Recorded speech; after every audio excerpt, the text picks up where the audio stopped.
Alexis, chamou a atenção quando você conversou com a nossa produção antes do programa e destacou sobre essa sua percepção e esse seu sentimento em relação ao que acontece aqui no Brasil. Eu queria que você fizesse uma breve análise e reflexão sobre o papel do Congresso Nacional, olhando para aquele movimento de semana passada, né? Aquela obstrução física, principalmente na Câmara dos Deputados. Os parlamentares impediram que o presidente conseguisse acessar a sua mesa ali no plenário. E após uma negociação que ele consegue sentar na cadeira da presidência.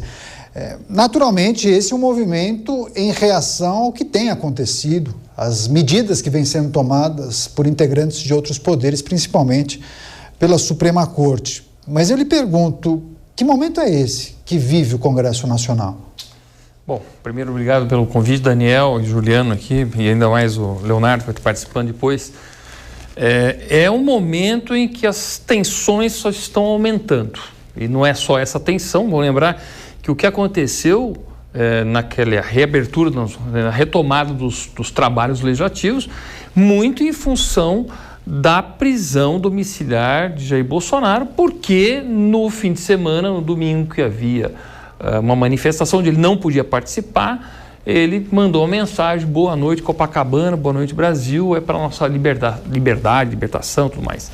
E aí Alexandre de Moraes pega de novo aquilo como alguma coisa muito pessoal, manda fazer a prisão domiciliar, e aí todos os congressistas de direita e todos aqueles que estão defendendo até a questão das anistias ou da própria anulação do processo, porque vamos lembrar que um pouco antes de ele decretar essa prisão, ele também havia tido vazamento de todas aquelas comunicações dentro do gabinete de Alexandre de Moraes, mostrando que havia um gabinete que produzia provas, que procurava atrás das redes sociais pessoas que nem estavam naquele momento, mas para justificar a prisão. Então mostra como o gabinete, chamado Gabinete do Ódio, de Alexandre de Moraes, estava produzindo material de forma assim irresponsável e ilegal numa perseguição. Então, são muitas coisas. As tensões estão subindo, depois tem lei Magnitsky, depois tem Trump taxa provocações de Lula, que chama Trump de neonazista. Então, a coisa está assim, o vulcão está dando sinais de movimento. E no caso, o próprio Hugo Mota, ele mostrou uma fraqueza muito grande e aí ele acabou tendo esse movimento de sentar na cadeira e tudo mais. Isso já aconteceu no Congresso várias vezes, não é a primeira vez. Eu não aprovo, quero dizer bem claro aqui, eu acho que não é a forma mais adequada de manifestar. Mas aquilo é fruto também de uma indignação de muitos casos, de uma escalada de autoritarismo, e aí a direita fez a parte dela mesmo.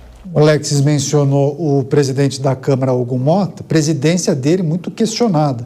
Falam em não cumprimento de acordos, né? Porque para que ele conseguisse acessar a mesa de presidente da Câmara, ali no plenário da Casa Legislativa, o que foi negociado? Que a oposição teria um pedido atendido, a votação do fim do foro privilegiado. E aí, com a informação de hoje, desta terça-feira, Hugo Mota se posicionando, dizendo que não há consenso, então que essa votação ficará para um momento oportuno, quando houver consenso entre as lideranças partidárias. Bom, mas foi justamente o acordo feito na semana passada. E aí a oposição anuncia uma nova obstrução, não aquela obstrução física, mas se utilizando daqueles mecanismos já tradicionais usados pelos congressistas que impedem um avanço ou o início de uma sessão, por exemplo, porque não tem um número regimental para você abrir uma comissão da Câmara dos Deputados, por exemplo. Juliano Medeiros, que foi presidente do PSOL, queria também escutá-lo a respeito desse momento de instabilidade política e institucional. O quanto desse processo tem a digital, tem o dedo do Poder Legislativo? Boa noite, Daniel. Boa noite, Alexis, toda a nossa audiência aqui na Jovem Pan Nisso. Bom, primeiro, o que aconteceu na semana passada foi grave. Eu não acho que é comparável com nenhum outro episódio que nós tivemos no passado recente da Câmara. Nós tivemos já protestos mais inflamados na Câmara dos Deputados, já tivemos momentos muito muito ríspidos. Alexis foi deputado, certamente presenciou de perto o plenário da Câmara, vivendo momentos de muita tensão. Mas o que aconteceu na semana passada foi um movimento para tentar impor a vontade de uma minoria sobre a vontade da maioria da Câmara dos Deputados.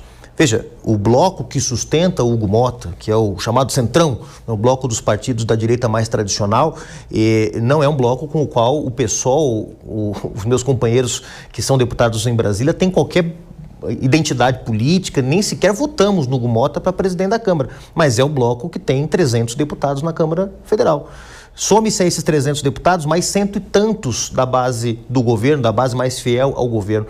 Nós estamos falando de 400 deputados. Ora, como é possível que uma minoria queira impor a pauta a uma ampla maioria dos deputados da Câmara?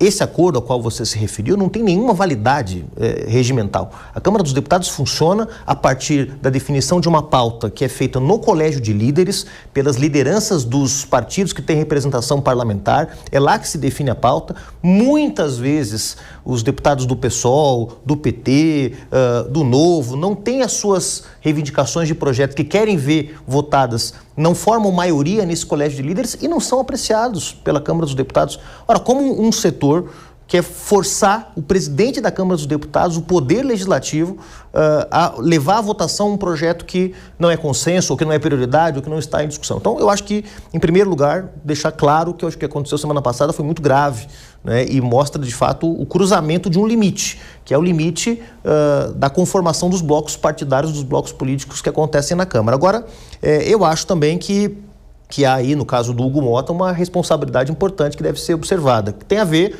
com o fato do Hugo Motta estar, desde o início do seu mandato, se equilibrando com um pé em cada canoa. Votaram no Hugo Motta para a presidência da Câmara os deputados do PL, do Bolsonaro. Mas também votaram no Hugo Motta boa parte dos deputados da base do governo, por exemplo, PT e PCdoB. Então ele fica se equilibrando entre essas duas canoas e isso, claro, não pode levar a bom termo num contexto de crise. O Hugo Motta viabilizou a sua candidatura prometendo para esse grupo que colocaria em votação o PL da anistia. Acho que temos um problema, então, desde quando ele começou a articular a candidatura dele, né? Eu não conheço as promessas que o Hugo Motta fez para a sua base de apoio, para a sua base de aliado. Dizem que ele prometeu também colocar para votar a isenção de imposto de renda para quem ganha até R$5.000 para o PT. Até agora não colocou para votar.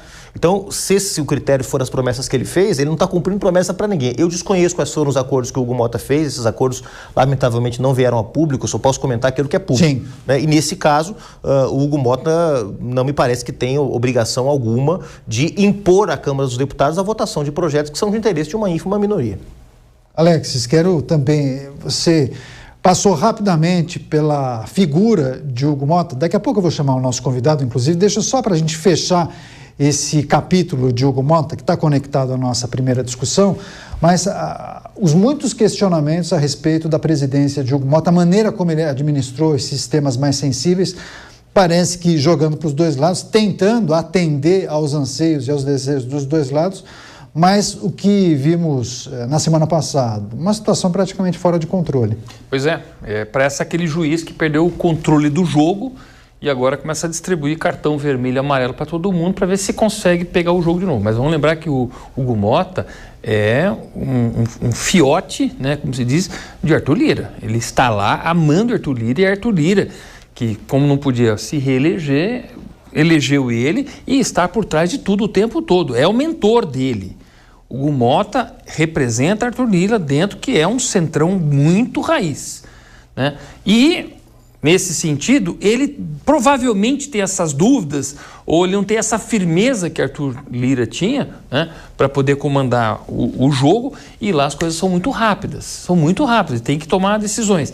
E essa questão de querer agradar todo mundo é o que acontece em jogo de futebol, quando o juiz, tal, deixa a coisa rolar.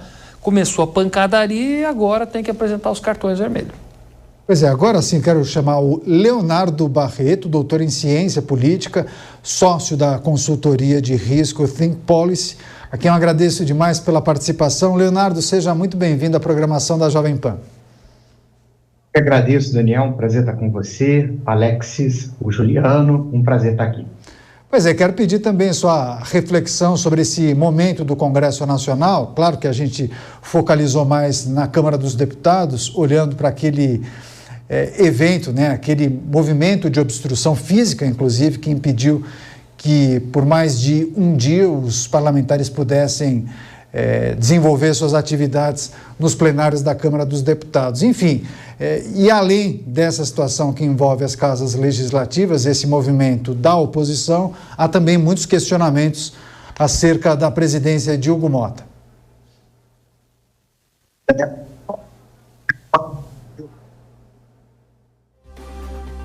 Infelizmente, as pessoas que estão nos acompanhando puderam observar a imagem perfeita do nosso convidado, mas o problema é no áudio. Então a gente vai tentar refazer o contato para que ele traga a sua análise, sua reflexão sobre esse tema de abertura aqui do Visão Crítica.